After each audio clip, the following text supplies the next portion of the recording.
நம்ம மருத்துவர் சொல்ற மாதிரி அவங்களோட பத்தியம் கரெக்டா ஃபுட்டு ஸ்ட்ரெஸ் லெவலை குறைச்சு கரெக்டா எடுத்துக்கிட்டாங்கன்னா இந்த வியாதியில இருந்து வேகமாவே வெளியே வரலாம். ஒன்றும் பிரச்சனையே இல்லை. மருந்து கரெக்டா டாக்டர் சொல்ற மாதிரி அவங்க ஃபாலோ பண்ணாலே சீக்கிரம் வெளியே வரலாம். ஸோ ட்ரீட்மெண்ட்டை பொறுத்த வரைக்கும் நம்ம இனிஷியலி பண்றது டீடாக்சிஃபிகேஷன் தான். ஸோ டீடாக்சிஃபிகேஷன் பண்ணாம நம்ம அதை சப்ரஸ் பண்ண முடியாது. சப்ரஸ் பண்ணி வச்சாலுமே இப்போ சிம்டம்ஸ் நம்ம எவ்வளோ சப்ரஸ் பண்ணாலுமே ஒரு லிமிட்டுக்கு மேல டாக்ஸின்ஸ் அக்யூமுலேட் ஆகும்போது அது ஃபுல் ப்ளூமா நிறைய பார்ட்ஸ்ல வந்து வரதுக்கு வாய்ப்புகள் இருக்கு. ஸோ நம்ம ஆயுர்வேதத்தில் என்ன சொல்லுவாங்க, சோதனம் அப்படின்னு சொல்லுவாங்க. ஸோ ஃபர்ஸ்ட் பியூரிஃபை பண்ணுங்க. பிளட்டை பியூரிஃபை பண்ணாலே வந்து அந்த வியாதியோட தன்மை வந்து குறைஞ்சிடும். ஸோ நம்ம வந்து விரேச்சனம் அப்படின்னு சொல்லுவோம். ஒரு பித்த வியாதி அதிகரிக்கிறதுனால பாடியில ஹீட் அதிகரிக்கிறதுனால அப்படின்னு கூட நம்ம சொல்லுவோம். ஸோ அதுக்கு வந்து ஃபர்ஸ்ட் விரேச்சனம் அப்படிங்கிற ஒரு ப்ரொசீஜர் கொடுப்போம். ஸோ அதை வந்து குடல் சுத்தம் பண்ணும்போது நம்ம பிளட்ல இருந்து டாக்ஸின்ஸ் வந்து பிரிஞ்சு வெளியே வந்துடும். அதுக்கப்புறம் தான் சமனம் அப்படின்னு சொல்லுவோம். சமனம் அப்படின்னா அந்த டிசீஸ் வந்து குறையறக்காண்டி உள்ள மெடிசின்ஸ் கொடுப்போம். ஸோ யூஸ்வலி ஒரு 3 to 6 monthsலயே இதெல்லாம் வந்து நார்மலி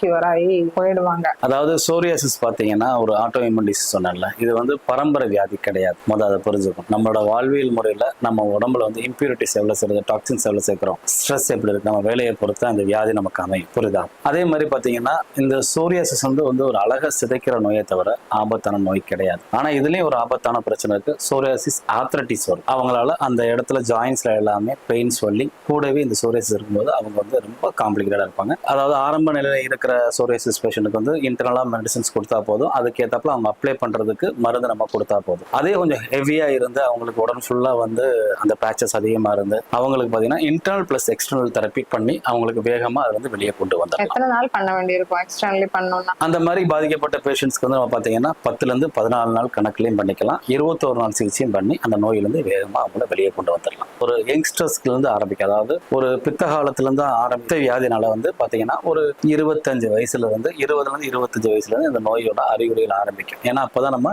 லைஃப் ஸ்டைல வந்து மாத்துற வயசுனால நம்ம நோய் வந்து நமக்கு உடம்புல அறிகுறிக்க ஆரம்பிக்கும். சோரியாசிஸ் பாத்தீங்கன்னா சின்ன ஒரு பேச்சஸ் மாதிரி ஆரம்பிக்கும். அதை ஆரம்ப நிலையிலே பார்த்து அதை கவனிச்சோம்னா அதை வந்து முற்றிலுமா குறைச்சிடலாம். அவங்க வந்து நம்ம பொதுவா மக்கள் வந்து இன்னைக்கு வந்து ஆயுர்வேத மருத்துவரை சித்தா மருத்துவரை உடனே வந்து பார்க்க போறது கிடையாது. மாற்று மருத்துவம் பார்க்கறதுனால அது என்ன பண்ணுவாங்க, அவங்க சப்ரசிவ் ட்ரக் கொடுக்கும்போது அதை வந்து பாத்தீங்கன்னா அடுத்த செகண்ட் ஒருத்தன் போனா 4